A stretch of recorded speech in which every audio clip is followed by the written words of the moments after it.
Good morning friends, मैं अमित आपके अपने चैनल इजी पढ़ाई लिखाई में आप लोगों का स्वागत करता हूं। आज मैं आपके सामने 20 अति महत्वपूर्ण करंट अफेयर्स के प्रश्न को लेकर उपस्थित हुआ हूं। तो आप लोगों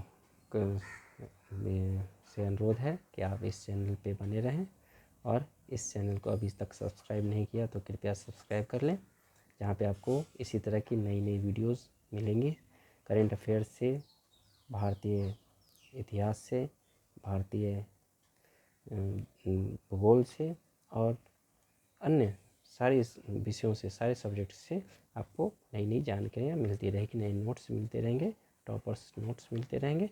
तो देखिए, अब चलते हैं आज के प्रथम प्रश्न की ओर। प्रथम प्रश्न है, सामर्थ्य मिशन की शुरुआत कहाँ से की गई है? ये जो सामर्थ्य मिशन है, इसकी शुरुआत जो है उत्तर प्रदेश के लखनऊ से की गई है। अब समझते हैं कि ये सामर्थ्य मिशन है क्या। तो सामर्थ्य मिशन जो है वो ग्राम पंचायतों के लिए पंचायत मंत्रालय के द्वारा क्या किया गया, किसको बढ़ावा देने के लिए किया गया है? तो ग्राम में जो डिजिटल ट्रांजैक्शन होता है उसको बढ़ावा देने के लिए ये योजना शुरू की गई है, सामर्थ्य मिशन योजना। ठीक है, सामर्थ्य मिशन योजना उत्तर प्रदेश सरकार की तरफ से लखनऊ से शुरुआत किया गया है। ये योजना कब तक चलेगी? तो ये योजना 15 अगस्त 2023 तक चलेगी। अब प्रश्न संख्या 2 की ओर आते हैं। किस बैंक ने POS टर्मिनलों के लिए digital on boarding platform Sarathi launch किया है? सारथी किस बैंक के द्वारा लॉन्च किया गया है? तो सारथी जो है वो एक्सिस बैंक के द्वारा लॉन्च किया गया एक योजना है। POS टर्मिनल के लिए डिजिटल ऑन बोर्डिंग प्लेटफॉर्म है। प्रश्न संख्या 3 क्या है? Internet and mobile association of India का नया चेयरपर्सन किसे नियुक्त किया गया है? तो internet and mobile association of India का जो चेयरपर्सन है वो हर्ष जैन को नियुक्त किया गया है। प्रश्न संख्या 4 है, ब्रिटेन देश के कोवेट्री के लॉर्ड मेयर कौन बने हैं? तो कोवेट्री के लॉर्ड मेयर बने हैं जसवंत सिंह बिरदी। देखिए, प्रश्न संख्या 5 है, सागर सेतु। सागर सेतु मोबाइल ऐप का शुभारंभ किसने किया है? तो सागर सेतु मोबाइल ऐप का जो शुभारंभ किया गया है वो केंद्रीय पत्तन, पोत, परिवहन और जलमार्ग मंत्री श्री सर्बानंद सोनोवाल ने सागर सेतु ऐप को लॉन्च किया है। ये क्या है? तो नेशनल लॉजिस्टिक पोर्टल मरीन का एक ऐप संस्करण है सागर सेतु। प्रश्न संख्या 6 देखिए, भारत और फिलीपींस के बीच चौथी संयुक्त रक्षा सहयोग समिति की बैठक का आयोजन कहाँ पे हुआ था? तो भारत और फिलीपींस के बीच जो चौथी संयुक्त रक्षा सहयोग का जो सम्मेलन था, वो बैठक कहाँ पे हुई थी? नई दिल्ली में हुई थी। इसमें भारत की ओर से रक्षा मंत्रालय के जो संयुक्त सचिव हैं अमिताभ प्रसाद, वो और फिलीपींस के जो इनके समकक्ष हैं श्री पाल्वो एम लॉरेंजे ने किया था। एक पुस्तक अभी बहुत ही चर्चा में है। कौन सी पुस्तक है? Basu Chatterjee and middle of the road cinema. इस फिल्म के ये फिल्म बासु चैटर्जी जो थे वो एक फिल्म निर्देशक थे, उनके जीवन पर आधारित ये पुस्तक है। इनके लेखक कौन है? इनके लेखक हैं अनिरुद्ध भट्टाचार्य। प्रश्न संख्या 8 है, संघाई सहयोग संगठन SCO में संवाद भागीदार डायलॉग पार्टनर के रूप में कौन सा देश बना है? तो सऊदी अरब जो है वो संघाई सहयोग संगठन का एक नया संवाद भागीदार मतलब डायलॉग पार्टनर कंट्री बना है। प्रश्न संख्या 9 है, pension fund regulatory and development authority ने लोकपाल के लिए अधिकतम आयु को बढ़ा करके कितना कर दिया? लोकपाल की आयु पहले 65 वर्ष की थी, अब बढ़ा करके 70 साल कर दिया गया है। ठीक है, pension and regulatory and development authority ने। प्रश्न संख्या 10 देखिए, स्टेट ऑफ इंडिया ने NGO द इको फाउंडेशन से साझेदारी की है। किसके लिए साझेदारी की है? तो वृक्षारोपण के लिए, बेंगलोर में वृक्षारोपण के लिए ये NGO द इको फाउंडेशन से साझेदारी की है। सॉरी, देखिए प्रश्न संख्या 11, दूध में मिलावट का पता लगाने हेतु पॉकेट फ्रेंडली डिवाइस किसने बनाया है? तो IIT मद्रास के द्वारा एक ऐसा पॉकेट डिवाइस का बनाया गया है जो क्या करता है, कितने सेकंड में, मात्र 30 सेकंड में मिलावट का पता कर सकता है। ये किस पे आधारित है? तो 3D कागज़ आधारित पोर्टेबल सिस्टम पे आधारित ये उपकरण है। प्रश्न संख्या 12 जो है, माहिम किला मुंबई जो है वह पर्यटन के लिए खोल दिया गया है। ये किसके वंशजों द्वारा बनाया गया था? तो यह राजा भीमदेव के वंशजों द्वारा बनाया गया था।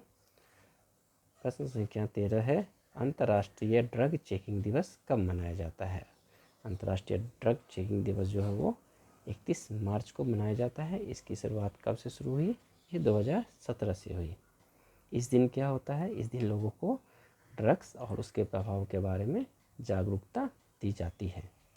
प्रश्न संख्या 14 देखिए, केंद्रीय मंत्री श्री गिरिराज सिंह ने दीनदयाल उपाध्याय कौशल योजना के तहत किसकी शुरुआत की है?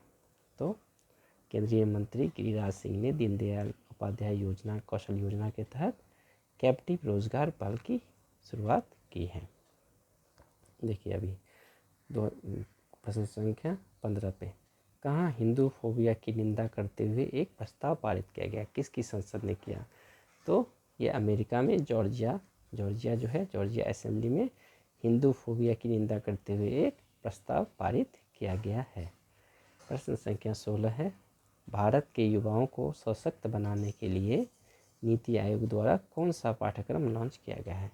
तो भारत के युवाओं को सशक्त बनाने के लिए क्या किया गया? नीति आयोग द्वारा अटल नवाचार मिशन योजना तैयार किया गया है, जिसमें पाठ्यक्रम रखे गए हैं। प्रश्न संख्या 17 है कि भारतीय मूल के किसी अमेरिकी विदेश विभाग का CEO बनाया गया है? वो कौन है भारतीय मूल के? रिचर्ड वर्मा को क्या बनाया गया? अमेरिकी विदेश विभाग का CEO बनाया गया है। प्रश्न संख्या 18 पे आते हैं, नौसेना संचालन महानिदेशक के रूप में किसने पदभार ग्रहण किया है? तो नौसेना संचालन महानिदेशक के रूप में वाइस एडमिरल अतुल आनंद को कौन कौन सा डेकोरेशन प्राप्त है? एविएशन और एविएशन। प्रश्न संख्या 19 को देखते हैं कि भारत का पहला क्लोन मादा बछड़ा का नाम क्या है? तो भारत का जो पहला क्लोन मादा बछड़ा है उसका नाम है गंगा। ये कहाँ पे बनाया गया? तो राष्ट्रीय डेयरी अनुसंधान जो करनाल में है, हरियाणा में, उसमें ये तैयार किया गया है। ये कैसे तैयार किया गया है? तो एक देसी नस्ल का गिर था, उस गिर के क्लोन से ये मादा बछड़ा तैयार किया गया है। प्रश्न संख्या 20 देखिए, ग्लोबल वार्मिंग में राष्ट्रीय योगदान में भारत का कौन सा स्थान मिला है? ग्लोबल वार्मिंग राष्ट्रीय योगदान में, तो ये जो संस्था है, कौन सी संस्था? साइंटिफिक डेटा पत्रिका ने इसका प्रकाशन किया। इस प्रकाशन में उसने ये बताया कि जो भारत है, भारत 5वें स्थान पे है। पहले स्थान पे जो है वो संयुक्त राज्य अमेरिका है, और दूसरे स्थान पे चीन, और तीसरे स्थान पे रूस है, जो क्या करता है? ग्लोबल वार्मिंग में अपना योगदान देता है। जो सबसे ज़्यादा ग्लोबल वार्मिंग तत्व को वो क्या करता है? उत्पन्न करता है। आशा है कि आप लोगों को ये सेशन पसंद आया होगा और आप लोग ये 20 प्रश्न को समझ गए होंगे। आप लोगों से एक अनुरोध है कि अगर 20 प्रश्न को आप ऐसे रटेंगे तो याद नहीं होगा। आपको क्या करना है? 2-3 दिन के गैप पे इस वीडियो को बार बार देखते रहना है, जो क्या हो जाए, ये अपने आप इजीली आपके मस्तिष्क में बैठ जाएगा। आपको ज़्यादा समय देने की ज़रूरत नहीं है। ये केवल 9 मिनट में आप क्या कर सकते हैं? 20 प्रश्न को ईजी तरीके से तैयार कर सकते हैं। आपसे एक अनुरोध है कि अगर आप इस चैनल पर नए हैं तो इस चैनल को सब्सक्राइब कीजिए, वीडियो को लाइक कीजिए और अपने फ्रेंड्स को शेयर कीजिए। ज़्यादा से ज़्यादा शेयर कीजिए, हमें सपोर्ट कीजिए। मैं आपका दोस्त अमित आप लोगों से अब विदा लेता हूँ। धन्यवाद।